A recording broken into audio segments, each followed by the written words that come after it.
పై నీ పేరున్న వెతుకులాట నీ బతుకు చివరకు చేరుతుంది ఏ చితికు. నువ్వు పండించే ధాన్యమే దేవుని గుళ్ళో ప్రసాదం, ఆ దేవుడికెందుకు తెలియదు మరి నీ ఇంట్లో నీ విషాదం. కళ్ళ కత్తుకొని తింటారు నీ కన్నీళ్ళెవరు బాపరు.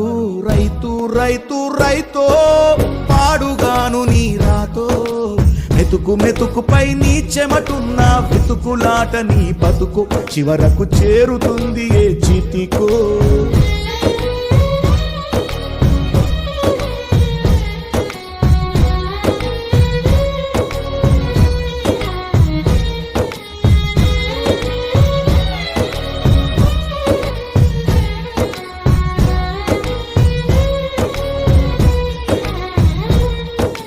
లక్షలు పెట్టి బంగారం కొని బలాదూరు